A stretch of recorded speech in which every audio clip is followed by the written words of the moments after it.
People do not like their jobs. Many people find their job or their internship to be very painful. Now, I'm going to have a series called My Boss is Horrible. My Boss is Horrible. Yesterday, I was talking to someone and I was saying to him, it is important for everybody when they are working in a place to take themselves as a partner. Don't see yourself as if you are an employee, but see yourself as a partner. When things are not going well in that company, in that government department, in that NGO, in that ministry, wherever you are working, when things go wrong, you should feel the pain because it's part of you. You have become part of a family. And just like if under normal circumstances, when you are coming from a certain family, you want things to work. Sometimes things don't work the same way you would want them to work. But one of the major things you need to do for you to succeed in a family, to be happy in a family, is to make sure you manage relationships. The same applies when you join an organization. It's important for you to make sure that you relate with people well in that organization. So I was talking to that gentleman and I was, emphasizing the importance of somebody putting their all into an organization. When you are working for an organization or when you are working with an organization, don't take things for granted. And I was also emphasizing that it's important for you as an employee to make sure that you work hard, you keep time, you arrive early at work, you work extremely hard as if the company is yours. Why is this important? Number one, human beings are creatures of habit. If you get used to habits of coming late to work and working lazily because you are saying, it's not my company, guess what is going to happen? The time when you want to start your own company, you have already become a lazy person, you have become a useless person, you have become a grumpy person, you have become a complaining person. Guess what? You are going to fail in your own business. Why? Because you have already developed the habits of unsuccessful people. This is very important. Wherever you work, it doesn't matter how bad your employer is. It doesn't matter how bad your boss is. It doesn't matter how little the money they pay you. Don't worry about the money they pay you. Worry about the experience. Worry about the kind of service that you give to your customers. Worry about whether you are adding value to the organization. You need to add value. That's very important. I've seen many people who are not serious in an organization where they are employed by another person because they say, I shall be serious when I run my own business. What a joke. Imagine you are being supervised by someone and you are lazy. What about when you will now be supervising yourself? It's going to be worse. Let's face reality. Whatever you are doing right now, working in that government department, even if you start your own business, that's what you're going to be doing, or you will do worse. You want to be successful? Develop the habits of successful people. Be concerned about everything that's happening in the organization. Contribute. Be a problem solver. Don't be a problem creator. If you are not a problem solver, you are a problem creator. Now let me go back to the story that I was discussing with that gentleman. So as we were talking, the guy was agreeing with me that, yeah, it's true, we must put our all when we work for organizations. And then he gave me an interesting story which I want to share with you. He tells me that there is a guy, it's a true story, there is a guy who was working in a certain primary school. These days it's not easy to get the job that you really qualify for because there's a lot of competition, many people are educated. Now, this guy was a primary school teacher, but he was not necessarily meant to be a primary school teacher. He was very good at art and he had a degree or two. We didn't really, talk much about how many degrees he had. But I'm assuming with the way the story went on, it seems this guy must have had a degree or two. So this guy was teaching at a primary school. And he was very good at his job. He was putting his whole heart into the teaching. But one thing about him is that he was doing a lot of art around the school. He would put some art, or on the walls. He put some art in classrooms. He would put art everywhere. And people were laughing at him. You are highly educated, and here you are teaching at a primary school. Let me tell you something. It doesn't matter where you are working. Put your all into it. Somebody is going to see you. If nobody sees you, remember, you are developing the habits of successful people. When the right time comes, you will succeed.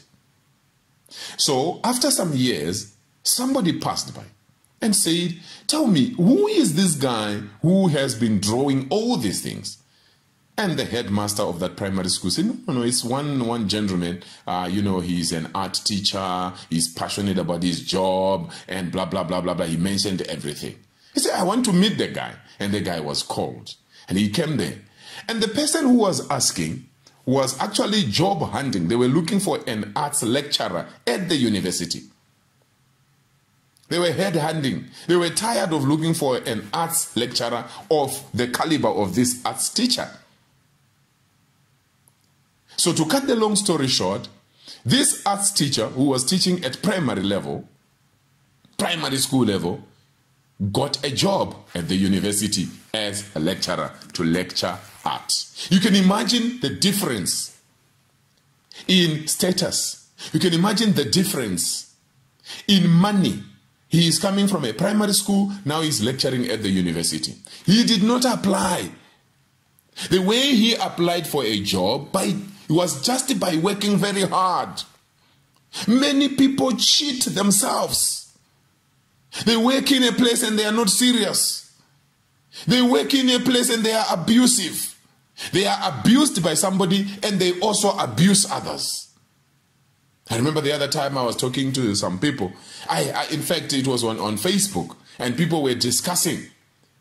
They were asking each other, what do you do when your boss is a terrible boss? I remember somebody mentioning that I'm a maid in a certain place. So I take urine and I put in the tea of my boss to fix them. They think they are smart. They don't pay me well. They speak to me anyhow. So I put my urine in their tea. Another one, they were mentioning different things, and some of the things were very disgusting. Some were mentioning taking water from the chamber of the toilet and they put in the food of the person they are working for. Let me tell you something. There is a law of cause and effect. Law of cause and effect. And also, when you look at it from a biblical perspective, we hear of the law of planting and reaping. It's a law. You can't change it, just like the law of gravity. Whatever you are doing for somebody today, you are going to reap it. And normally you don't reap little. If you sow little today, tomorrow you reap more. If you plant good things, you reap good things. You plant evil things, you reap wickedness. You are putting urine in someone's tea. You are putting water from the chamber in someone's food. If you don't want the job, why don't you quit? Is that not witchcraft? You have turned yourself into a witch because of revenge. The Bible says, leave revenge for God. God is the one who should revenge, not you. Let me tell you something. I've worked with some horrible bosses, but I made a decision that no matter how tough it is, I will honor the office of that person. This is what they say. Research has proven that most people do not quit organizations. They don't quit a company. They quit people.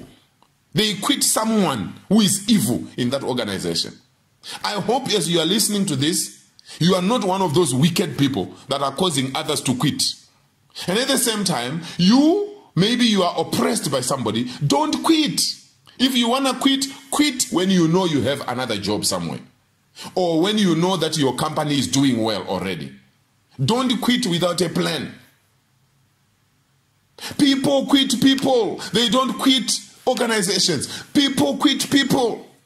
There are some wicked people out there, but I have learned that you can decide to have the attitude of saying, I'm a problem solver. You have the attitude of saying, even if it's my boss who is not thinking properly, I will try and manage them. Even if it's my co-workers who are at the same level with me, I will try and work with them. What we call 360-degree leadership. You manage upwards, you manage across, and you manage downwards.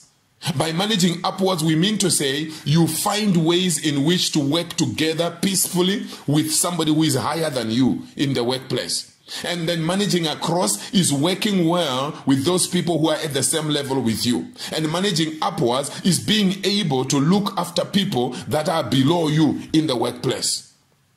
This is very important. This is very important. Yes, you are saying, my boss is horrible. I know what you're talking about. My boss is horrible. Yes, I know it happens. You are not the first one to go through that, but you need to have the right attitude. Make a difference in the workplace. Let me tell you my secret. In the workplace, whatever I do it as unto the Lord. I don't do it for people.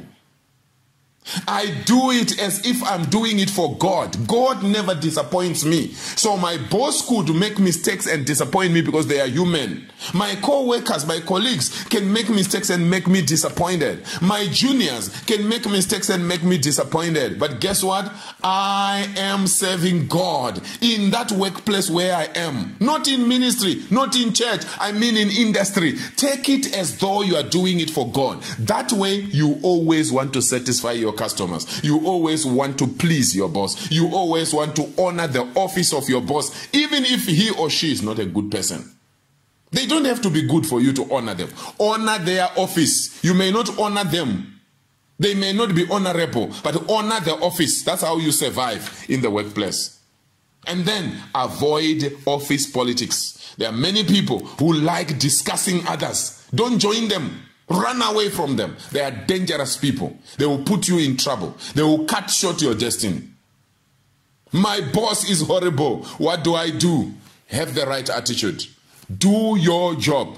Do your work. Do what you were hired to do and do more than you were hired for.